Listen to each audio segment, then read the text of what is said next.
రాష్ట్రంలో ఏకకాలంలో రైతులకు 2 లక్షల రుణమాఫీ చేసిన ఘనత సీఎం రేవంత్ రెడ్డికి దక్కిందన్నారు మంత్రి తుమ్మల నాగేశ్వరరావు. సిద్దిపేట జిల్లా గజ్వేల్లో కాంగ్రెస్ పార్టీ ర్యాలీని ప్రారంభించారు తుమ్మల. రైతులందరికీ కాంగ్రెస్ పార్టీ ఎప్పుడూ అండగా ఉంటుందంటున్న మంత్రి తుమ్మల నాగేశ్వరరావుతో మా ప్రతినిధి దుర్గారెడ్డి ఫేస్ టు ఫేస్.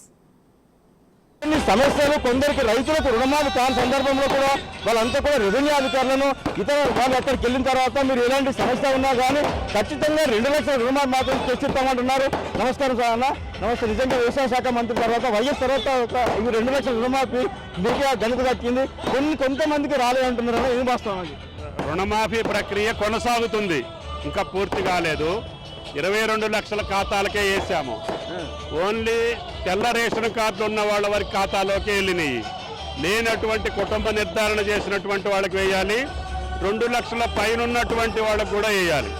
ఆ 2 లక్షల పైన ఉన్నటువంటి రైతులకి షెడ్యూల్ ప్రకటిస్తాము. ఏ రోజు మీరు కట్టాలి, ఏ రోజు ప్రభుత్వం వేస్తుంది. ఆర్థిక పరమైనటువంటి వెసులుబాటు చూసుకొని మొదటి సంవత్సర కాలంలోనే 2 లక్షల రుణమాఫీ చేసే బాధ్యత రేవంత్ రెడ్డి గారి ప్రభుత్వాన్ని తీసుకుంది. ఆయన మాట ప్రకారంగా ఆ ప్రయత్నం కొనసాగుతుంది, ఇంకా పూర్తి కాలేదు. ఇప్పటి వరకు గతంలో చాలా మంది రాష్ట్రం వచ్చిన తర్వాత కేసీఆర్ ప్రభుత్వం కూడా రుణమాఫీ చేస్తామని చెప్పింది. మనం చేసినా కానీ కొంతమందికి రాలేదంటున్నారు. ఆ సమస్యల వల్ల ఇప్పుడు ఈ సమస్య ఎప్పుడు పరిష్కారం అయిపోతుంది అనుకోవచ్చు? ఆధార్ కార్డులో తప్పులున్నాయి కానీ, అకౌంట్ నెంబర్లో తప్పున్నాయి కానీ, పేర్లలో తప్పున్నాయి అన్నీ కూడా సరిచేసాము.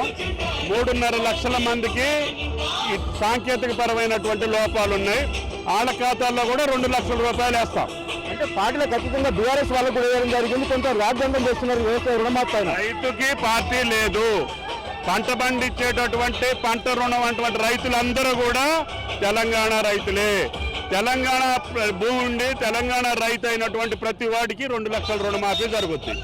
అంటే బీఆర్ఎస్ ప్రభుత్వము ప్రతిపక్షం మాత్రము రుణమాఫీపై రాద్ధాంతం చేసింది అనుకోవచ్చు. అసలు వారు మాట్లాడే ఇంతవరకు వాస్తవం ఉందండి.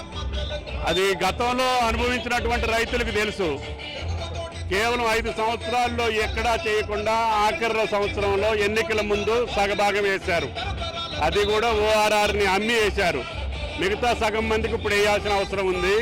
తప్పకుండా వాళ్ళకి కానీ 5 సంవత్సరాల్లో ఎవరైతే అప్పు తీసుకున్నారో పంట రుణం తీసుకున్న ప్రతి రైతుకి రుణమాఫీ జరుగుతుంది. ఇప్పుడైతే హైదరాబాద్ చూసినట్టయితే హైదరాబాద్లో కూడా హైడ్రాకు సంబంధించిన కొంత రాద్ధాంతం జరుగుతుంది. నిజంగానే ప్రతిపక్షాలు కూడా ఆరోపిస్తున్నాయి. పేదలు మాత్రం కూల్చేస్తున్నారు అంటున్నారు. ఇదంతవరకు కరెక్ట్ అనుకోవచ్చు? అది కేవలం పేదల బ్రతుకులు బాగు చేయడానికే తప్పితే పేదలను ఇబ్బంది పెట్టే కార్యక్రమం కాదు. గతంలో అన్ని ప్రభుత్వాలు దాన్ని ప్రారంభించాలని ప్రయత్నం చేసినాయి, కానీ వాళ్ళ వల్ల కాలేదు.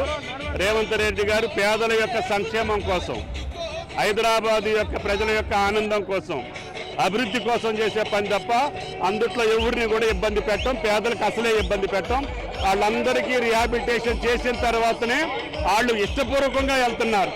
కావాలని రాద్ధాంతం చేసుకుంటే వాళ్ళ కర్మ, మేమేం చేయలేము. వాసంతట్లయితే ఇప్పటివరకు అయితే జరుగుతున్న రైతు రుణమాఫీ మాత్రం ఖచ్చితంగా చేసి ఇస్తామంటున్నారు.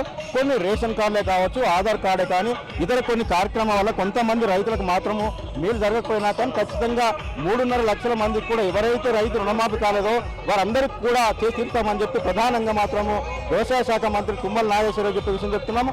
ఇక హైడ్రా విషయానికి వస్తే మాత్రము కొంత మాత్రమే గతంలో మీరు పరిపాలించినప్పుడు మీరే చెప్పారు 28,000 ఇండ్లు మాత్రం నిర్మాణం అయ్యాయి, వాటిని కూల్చేస్తామని చెప్పారు, మాట చెప్పారు. ప్రజలకు ఇచ్చిన మాట ప్రకారంగా లేరు కనుక మా ప్రభుత్వం ఖచ్చితంగా వాళ్ళకు న్యాయం చేసి ఆ దిశగా ముందుకెళ్ళి మాత్రమే హైడ్రా పని కొనసాగుతుందని చెప్పి తుమ్మల నాగేశ్వరరావు చెప్పే విషయం కనబడ్డారు. కెమెరామెన్ కృష్ణతో దుర్గారెడ్డి, గజ్వేల్.